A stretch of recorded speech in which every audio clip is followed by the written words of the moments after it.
Howdy y'all, Robert from Texas here. Today I want to talk to you guys about the habit loop, which is really, it's just a series of steps that we do without even thinking about it. See, there's this part in our brain, it's called the basal ganglia, and it's right in the middle of our brain, right in the center. And, excuse me, basically that's where all our habits are stored. And our brain has taken these series of steps, these series of actions that we do, and it's just turned it into an automatic routine, just something that happens.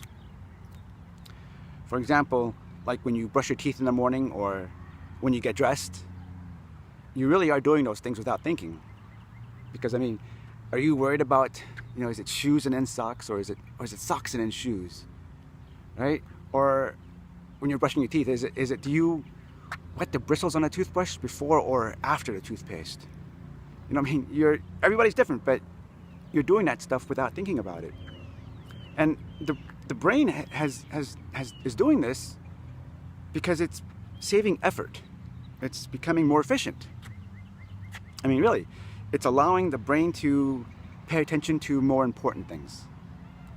See, and the basal ganglia has basically developed a system that's gonna let these things just go on their own, just be automatic. And it's a three-step loop, the habit loop, which are three parts, right? It's the cue, the routine, and the reward. Now, the cue, that's the trigger. That's the thing that sparks the brain awake and says, hey, we're gonna do something.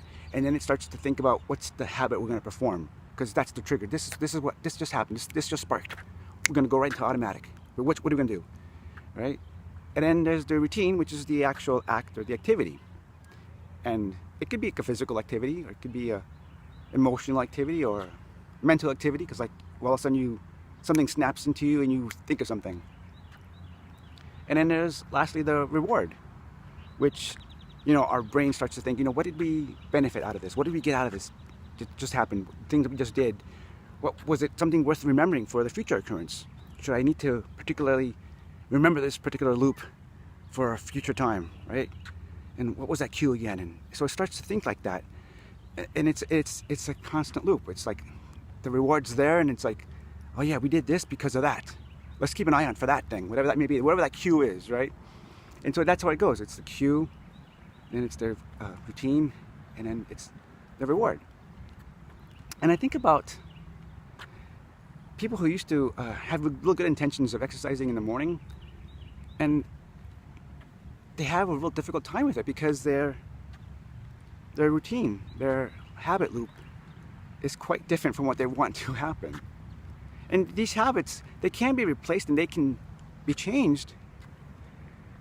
But as these habits start to form, our brain really just kind of stops in the decision process. It just lets it do its thing. It just goes off on automatic. So in that example of people exercising in the morning, they have good intentions. They have a treadmill at home, or they have a stationary bicycle at home, and they want to do it in the morning. But for years, their morning routine was go downstairs, get a cup of coffee. I gotta get the newspaper out. I gotta turn on the TV so I can watch the news because the weather's important to me. That's how I start my day. I don't have time to exercise in the morning. I gotta do these things first. Or you're one of those chronic snooze pressers. I press the snooze at least 3 times before I get off out of bed. And that's been your routine. That's been your habit. But it can be changed. As strong as these cues are, as these habits are, they're delicate.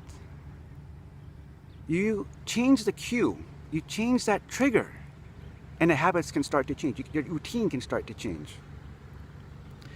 Again, in relation to exercise, long time ago, really long time ago, I decided I was going to start jogging in the morning. But it's tough getting up that early. It's tough wanting to exercise in the morning. I was just a kid back then. And what I had done was I had set up my shoes, my running shoes, and my running clothes right by the side of the bed. Right at the floor of the bed. Just right there. So that way when I would wake up in the morning and I would get out of bed, my feet would literally touch the running shoes. And that was my trigger, my cue that to say, okay, yes, I'm going to get dressed and I'm going to go out the door. I'm going to go jogging. And that became my routine. And I haven't stopped since. I'm kidding, of course. I've developed different routines, but that was for a little while maybe about a month or so, where it just became kind of a routine. I would wake up in the morning, my feet would touch the shoes, and I'd get dressed and go to the gym, go for a quick jog.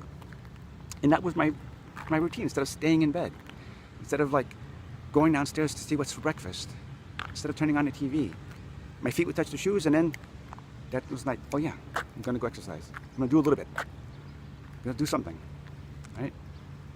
So that becomes a new routine, a new way of doing it. And these cues that you want to do for yourself can be anything. It could be a physical cue. It could be something visual. It could be a time of day or even an emotion. When I think about time of day, I'm thinking about these people who I used to work with who would smoke. And without fail,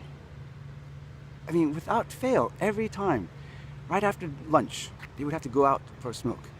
And it could be the hottest day of the year. It could be the rainiest day of this year. That without fail, they would go out and smoke. Now I don't, I'm not taking away from them their addiction to cigarettes. But part of it to me was thinking that it's just become a routine for them. It's become a habit that's their trigger. Right after lunch, they got to go out. So those are their cues. And the routine is really just the activity. And again, it could be a physical activity. It could be an emotional activity or mental activity. What also something you think about. And it can be really complex too, like a whole series of steps that you do in the morning. Or it could be something really simple, like brushing your teeth. It's just the routine. And then the reward, which is, what do we get out of this reward? And it could be a physical reward. Like you ate that box of donuts and it was like, oh, that was a delightful taste sensation, right? But it can also be like an emotional reward, a feeling that you get, like a feeling of accomplishment out of something that you just did, or a feeling of pride of seeing something that you just accomplished, or something you feel good about. So you feel a good sense of feeling. So that's another type of reward that you get, and your brain starts to be more aware of what was that cue again, so I can have that feeling again. What did I do to have that? So it becomes that constantly loop again. So habits can change, you guys. You want to change your habits. Be really aware, be really honest with yourself and look for those cues. What is it that's triggering this activity that you want to stop? Or what do you want to change, right? And also, you have to be aware of the reward. What are you getting out of this? Be aware of those cues, be aware of those rewards, and your habits can start to change. And the more you do it, the more it becomes automatic. Just be boom, boom, boom, boom, boom, boom. Okay? All right, you guys. So that's the habit loop. Remember, it's the cue, the routine, and the reward. All right, you guys. I hope you're all having a good day, and I'll talk to you later.